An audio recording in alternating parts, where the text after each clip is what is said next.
another episode of the Wizard Gamers. I'm your Wizard Charles, here as always with Wizards Brian and Josh. How you doing, boys? Doing great, Charles. How you doing? Doing very well. And Brian? I too am well. Very good. Very good. Another exciting episode today. Today we are going to break down some of our favorite upgrades and power-ups from various video games. And now, Brian, do you want to give the viewers and listeners a little bit of background information on what we're talking about here? Absolutely. So, power-ups, we're looking at more of a temporary boost. If it's something that when you die, you lose it, that's a power-up. If it is an upgrade, then it is something that you achieve and then you retain it for the rest of your gameplay, or at least for an extended period of time. If it's something that you only get once or that you have to achieve over and over again just to keep it, that would be more of a power-up. So, rough breakdown, but at least you kind of get the idea. We will be talking about both in this. All of our lists kind of have a mix of the two, so it isn't specifically power-ups, I suppose, but that's our main focus with it. So. And one thing, this is not a conjunctive list of the greatest power-ups. No, these are favorites. Our favorite power-ups. So don't attack us online. Or where's the Halo 2 sword? It wasn't on my list. Okay. Not on my list either. Shall we dive in? Absolutely. Who would like to start us off? Brian, you want to kick us off? I'll go first. All right. My number one, and I do mean number one. I'm not going to break down all of them as number one through number five, but my number one is the Hadouken from Mega Man X. The reason why I like it is just because of how difficult it was to get and how rewarding that it was to get after you got it. You could one-shot bosses with it. In Mega Man X, that's no small feat, as you can contest to. That was something that helped a lot if you were trying to do a speed run or if you were just trying to show off to your friends, to pull up the Hadouken and then have, the professor with the little headband. That was the best. That was pretty... It's a cool little Easter egg that also has a function. It's not an Easter egg like in Halo 2, you had the skulls and those would show up and it didn't really do anything, but you held the skull for a second. In the Hadouken in Mega Man X, I thought that it served a purpose. Second one, lanky/tall Mario in Super Mario Maker. It served zero function, but it was creepy and it was a different pull for Mario, because in Mario everything is very cutesy and very like, oh, it's a flower with a smiley face, and it's like even the dragons kind of wink at you as they try to eat your face. It's like everything on it was very cute. Lanky Mario scared the living daylights out of me. It was like hunched over, his arms are kind of like sprouted behind him to go like this when you're running. His knees would pop up in front of him. It was creepy, and in Mario that didn't happen very often. So I like Lanky Mario. Number 3 is and my next Mario piece is the Tanuki suit from Super Mario Bros. 3. I like the little subtle furry plug. I'm not a furry. I might be coming across like that. I'm not. But I liked that was put into the Super Mario Bros. 3 universe. It was like you picked up a leaf, and for some reason, now you're a Tanuki. So, Brian, let me interrupt you for a second. So, we started out hot. Mega Man X, Ryu Fireball, Hadouken, awesome. We went down a rabbit hole where it's not a rabbit hole. Brian is what he's like, on right I want creepy Mario in a rabbit suit. And number 3 here at the Tanuki, making googly eyes, is actually an awesome power. And it was a cool power up. The beef I always had with this one is you can never find it in the dang game. It's very limited. It's very level 4. But there were there's a couple. couple. Always level 4. Yeah, there's but what I'm saying is, but you could couple. stockpile them, and then you could go back and use them at the beginning of the level as the tiles, and then going through and playing it as you wanted to. It's all right, Brian. Charles just didn't play enough of it. He was too obsessed with Mega Man. Yeah, it's okay. I get what you're coming from, because with the Tanuki suit, one thing that most people don't talk about is the fact that you could turn into the stone figure. You could drop and turn into a stone figure, which was just crazy weird in that game, but it was unique. It was kind of overpowered because you could fly or turn into an impervious rock. This is getting into a heated discussion. I do have to say, everyone knows it turns into stone. That's like the appeal of this thing, right? That's what makes it awesome. I'll tell you, I'll let you finish. Nope, I'm going to tell you an underrated Super Mario 3 power-up, the Hammer Brother Mario. The Hammer Brother Mario. That's where you should have went. Shame on you, sir. Shame on you. Proceed. Number 4. After being personally attacked, what I thought was a safe space. Number 4 is the Morph Ball from Super Metroid. It again, not a power-up, but this was one of those that is a permanent. This is an enhancement for your character that added a really cool dynamic. It wasn't just, you were 2 spaces high and you could kind of move within that. Now you were 1 space high, and then you had the bomb that you could get. You could get the super bomb, and I apologize, I can't think of the exact name for that one, but it cleared like everything on the screen. Power bomb, I believe. Yeah, I believe it was the power bomb. Yep. That was really cool. I liked the morph ball a lot. And then you go into like the future games with Metroid Prime, and they used it as like this cool. It was like playing Monkey Ball, but now you're Metroid. Yeah, they did a great job of making that an integral part of the game where you had to use this and different elements, different ways that they got pretty creative with it. Yep. And I was actually amazed at how they did keep it going when we switched off of 2D. They did pretty well with it. In a way that didn't seem like shoved into the game. Mm-hmm. It was like they introduced a mechanic and then they kept it in there. Samus had to travel through pipes. Yeah. The unusual Just thing like Mario. with the morph ball is just how you had to use the bombs consistently, because I don't know if this was like a secret that everybody did, but there was certain areas that you could only get to if you did the 3 bomb sequence by getting yourself blown up and then hitting it multiple different times. Sequence. It was called mashing B. we all did it. No, the sitting there, that's the way I could do it. I had horrible timing with that. I know there was like an exact timing for it. I could never get it down, so I just sat there and mashed the button and hopefully hit the platform that I wanted to. Doing that was almost a secret in its sense of just figuring out the timing for it and then being able to get to that new area with the especially bombs and the morph suit. It was insane. Before the freeze ray, because with the freeze ray, you had those turtles going back and forth. You could freeze them and then like jump on from one to the next to the next. But you could get to those areas earlier if you could use the bomb with the morph ball cohesively. And the timing on that had to be perfect. To be great. It had to be. And you know what else couldn't get up there was a Tanuki suit. Right. There was a complete lack of furry Metroid Samus Aran. Samus Aran. Samus Aran. Number 1 for me. Number 5. I don't know where I'm at. The other one is your last Halo. one. The last one I'm going to do is the Halo Overshield. I grew up with an Xbox. That was I'm younger than you are. I grew up with Xbox, so it was fun for me to be able to play with Halo 2 and Halo 1. The Overshield was such a power boost. Game changer. It changed everything. Because you were playing against your older brother who always beat you, and eventually you were able to get into the sniper's nest that had the Overshield for some reason, and then go and wreck face. As it's known within the Halo community, wrecking face was very important. and that was big. Just to the regenerating shield itself was great, but to also on top of that have that extra boost. You getting some nice hand-to-hand exchanges, come out on top. You're playing in Zanzibar. You're playing in wherever, even in coagulation or what do they call it eventually? Anyway, in coagulation, you would have that same Overshield, and it changed the game in a very positive light. Or any of the downloadable maps for Halo 2, they had those on there as well. It made it a lot more fast-paced because you had like a quick dash, like who can get to it first? Because whoever got there first had an immediate advantage over the rest of the team. So that was my favorite. I played hundreds of hours of Halo. I have played hundreds of hours of Halo, if not more. And the Overshield is near and dear to my heart. Dominant. So that's good. My 5. Very good. Take it away. I will take it away. Charles. So I also have a Mario power-up. Far superior Mario power-up, obviously. The Mario cape. The boot. Should that? I don't know why that's not on. Why did we say the boot? The Mario cape is you had flight in the Mario 3, which was totally revolutionary. The cape being able to glide, using it as a weapon, being able to cruise through the game if you wanted to cruise through the game and actually not play any of the levels.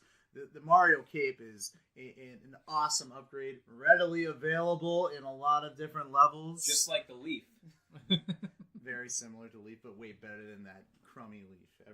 Everyone knows that. I think the fun thing about the cape was being able to do the dive bomb crash and then having the ground explode. Like that was a very, very cool aspect of it. Being able I don't remember seeing the screen shake like that in a different. I don't know if that was the first one that I had seen it in, but like the entire screen would wobble when you hit the ground. Everything around you would shake, and it looked, without making it look like somebody was taking the Etch-a-Sketch and going like this. The learning to use it, especially I was young when that came out, so you could fly pretty easy, but learning to glide, pulling You back, could do it back. infinitely too, or you could climb with it. Yep.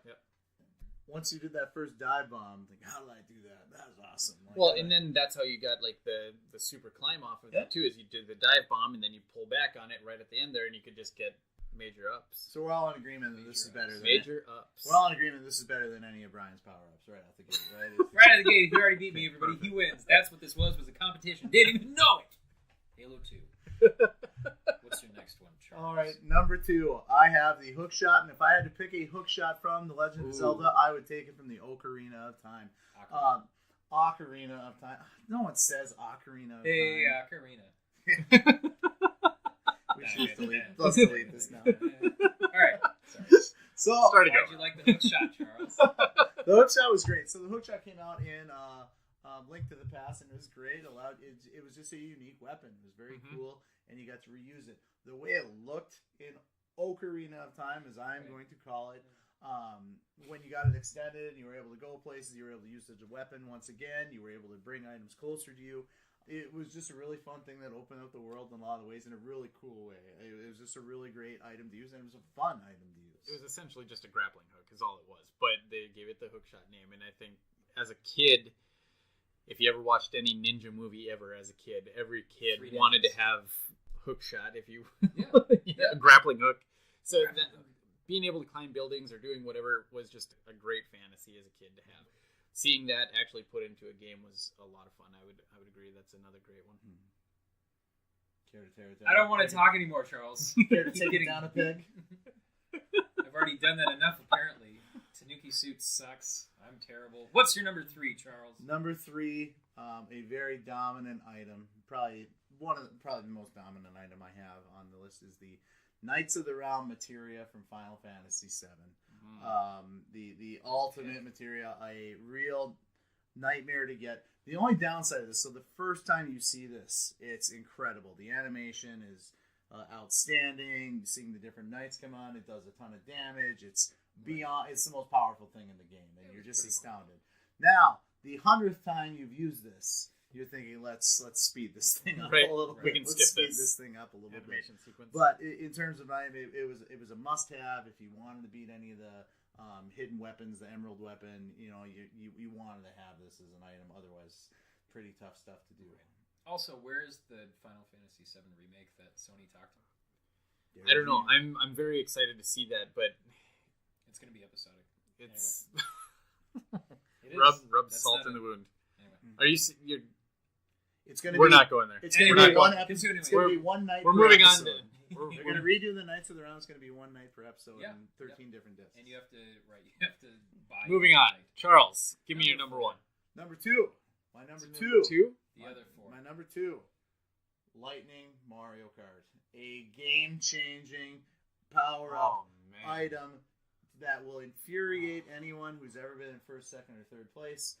This will change a game. This is something where you can go from 5th to 1st very quickly. I take this over the star because the point of Mario Kart is to win, but also to win in a fashion that infuriates your friends. And there is nothing better than lightning your friends and squashing them as you walk by, and then laughing hysterically as you cruise onto the finish line. Do you dare? I'm going to do what you did, Charles. Fire. The blue shell was way better for ruining somebody's day. If you had to go through, and then it would hit. Okay, so time out. I'm jumping in here. Okay, so the blue shell is great for what?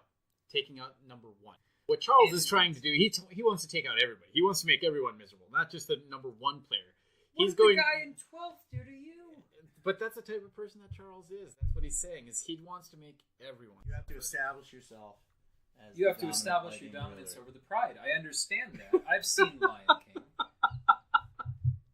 Well, all I'm saying is Scar would have used a lightning bolt to send the power. All right, well, Mufasa would have used the blue shell, and then he would have slowly risen among the ranks. And he still would have been trampled by antelope. You're an antelope. That's all I know. What's your 1? Number 1, Metal Blades, Mega Man 2. You get one of the first bosses you're going to play in the game. This was something in Mega Man you actually got to shoot in an angle. You got to shoot up, down, directions. It's powerful. Can be used on a lot of bosses. Can be used on a lot of levels. When you use it, you actually get to use a ton of them while the energy meter drains. There's certain other weapons where you use it takes a big chunk. Yeah. This, you can throw 100 of these things, and it's incredibly practical. It's something that's instrumental in success to that game. There it be. He did it, everyone. Untouchable. And he only insulted me twice. Was it only twice? I don't want to know. I'm gonna have to start looking for blue Let's shells. get a count. Coming in the back of my head. All right. Josh, take it away. What's yours, man? Comes down to me, I would have to say probably one of the first ones for me is going to be the grenade launcher in Resident Evil in any of the series. Oh, yeah. As we were talking about this list and thinking of things and just kind of racking our brains, we were almost debating on, is any firearm in Resident Evil an upgrade or a power up, just because of how rare the ammunition is, depending on the level that you played with. But then we talked about the grenade launcher and just the idea of how often did you use it? Charles, you got to mention. I treat just to segue into completely ridiculous territory. The X-Men cartoon, Wolverine had these claws that he would flash at people that he would never use because it was a cartoon and he never actually slashed anybody. That's how I felt about the grenade launcher in Resident Evil. I'm pointing it at people, thinking about it, but no, I'm never really going to use it. Then I went and I either pistoled them or used a knife because I couldn't part with that precious, precious grenade ammo. I think when you get the grenade launcher in Resident Evil, it was just an absolutely fun weapon to use. I did not use it so sparingly. I had a lot of fun with it. I very much so have the play style of Rambo. I like to go in guns blazing and hot. You play any multiplayer game with me, I'm going to be the guy that goes in and falls on the sword for you to give away the sniper's position. And those 3 shots were the best shots of your life. There you go. Moving on to my number 4, I would say, are the dual hidden blades in Assassin's Creed.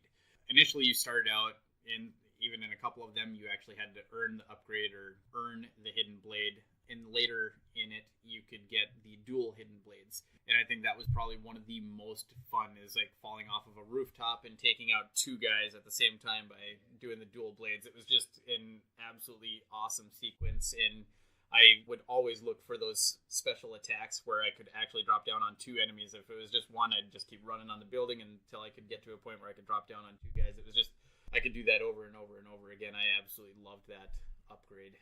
So, moving on to my number 3, I would say the Mario Invincibility Star. That's just kind of one of those ones that you briefly brought it up already, but I would think, for me, when we were talking about the power-ups or the upgrades, the very first thing that popped into my head was the Mario Star. Yeah. That was one of those ones, just being able to run through the level. I remember the original Super Mario Brothers being able to run through the level, and you got about 10, 15 seconds maybe on it. It wasn't long. Very, very short-lived, but it was just fun being able to run through all the enemies and not have to worry about it, and the only thing you had to worry about was jumping.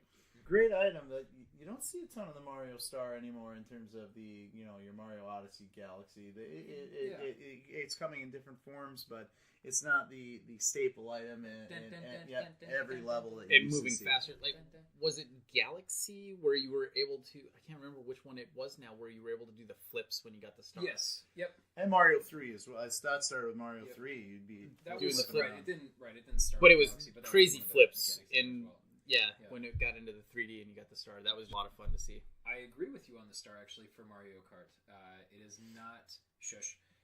The star in it gave you a slight speed boost as well. It was like having a mini mushroom while also being unaffected by just about everything else on there except for, driving off on Rainbow Road. Mm-hmm. Agreed. All right. Moving on to my number 2, just because I love Castlevania as much as I do, I would say the whip upgrade, being able to get the extension of the whip. That was one of those things that just having an extra few feet in the game, I would say. I don't know what the distance was on it, but it added great length to being able to attack your enemies, your zombies, and ghosts, and everything else. Well, Brian, allow me to offer you a peace offering for me being so hard on your list. The whip upgrade of choice would have to be Simon's Quest, the Flame Whip. Aha! Oh, yeah. Now we bring it back to the best one. We're talking about Castlevania. I like Simon's Quest more. But yes, yeah. Flame Whip was cool. But any of the upgrades that you could do with Whip in any of the Castlevania games was just a lot of fun. The Flame Whip was something that was just amazing. It was seeing the enemies burst into flames. Yeah. And they crumble at your feet. Yep. My number 1, my absolute favorite upgrade if you will, power up the frag grenades in Gears of War. That was one of my absolute favorite things. Not for tossing it, because I was one of those guys that I would try and figure out the most commonly treaded path, and I would frag tag the wall and just watch people explode. Like, I would end up dying, and then, moments later, while I'm waiting to respawn back into the game, I take out guys because they were going after somebody else, win the match. That's one of the best feelings ever. I absolutely loved frag tagging people as well as the walls. I just think that was, without question, my favorite power-up or upgrade. Any honorable mentions jumping out at you guys? I'm going to say, let's say the Fire Flower. I think that was my biggest honorable mention. It was one of those, it was the first one, it was the first power-up that you got in Super Mario Bros. On the NES. And I think that moment where you go, oh, I'm not just a guy jumping on turtles anymore. Now, for some reason, I can throw fire. You have the ability to attack. Right. Instead of being on a defensive run. Yep. You became an offensive character. I thought that would be the biggest one for me. Mm-hmm. How for you? The sword from Halo 2, I mentioned it earlier. Really, the distance was crazy. When it came out, that was the weapon of choice. It was the most fun to kill with, and when you saw someone coming, it was oh crap! If you didn't have a shotgun, you were gone. Eventually, people figured out how to counter it. But that first few weeks when that came out, what a weapon! I would say if I have an honorable mention, I think Yoshi is a power up. Kind of discussed that. It's something that would be taken away if you got hit. He would run away. And it was not always easy getting him back. And, it was like a crappy getaway car. Yeah, and you had so many different options. You had the red, the blue, and the yellow one, where the yellow he was able to do the earthquake stomp. Right. The blue one he was able to fly, and then the red one he was able to eat things and spit fireballs. Having those Yoshi power-ups, those were super, super cool and a heck of a lot of fun. The other thing that every Yoshi did for you, though, was it gave you an extra hit. It was one that if you got hit by something while on Yoshi, like you said, he would just run away. So instead of immediately losing, so if you had an extra power-up on top of that, if you already had the cape, in Super Mario Bros., or in Super Mario World, rather, if you already had the cape, or you already had the fireball, or you already, whatever you had on you, wasn't immediately lost by being hit by one of those darn baseball players. He also allowed you to de-stress by having Mario punch him in the back of the head repeatedly to get him to stick his tongue out, which I believe they changed that animation now because there was an issue with it. Right. One of the other things, too, is how many times did you sacrifice Yoshi to get that higher jump? Keeps coming back. I keep thinking of the key in Donut Plains. You would jump and hit the springy thing and then jump off of him just to get the key to get to the secret one that got you an extra underwater world, which apparently you wanted. When it all comes down to it, Mario was a cold, cold soul. Sacrificing anyone for a few he took coins. A long time for a few coins and his girlfriends. Right. And plumbing. Yes, life. Absolutely. There we have it. Our top 5 upgrades or power-ups each. Obviously, as always, when we do these lists, we understand that our viewers and listeners have some different ideas. Hit us on Twitter at Wizards_Gamers. Let us know what you think would have been a good addition to the power-ups or upgrades. If you do have a vote on who maybe had the best list and you want to vote for me, I would appreciate that. Just talk some sense into these guys. I was personally attacked by a fellow wizard. Speak out. Thank you, everyone, for checking us out today. If you liked our content, please remember to click on that subscribe button. New episodes come out every Monday, so be sure to hit that bell and get those notifications. Thanks for following the Wizard Gamers, and we'll see you next week. And as always, remember, keep the magic in those thumbs.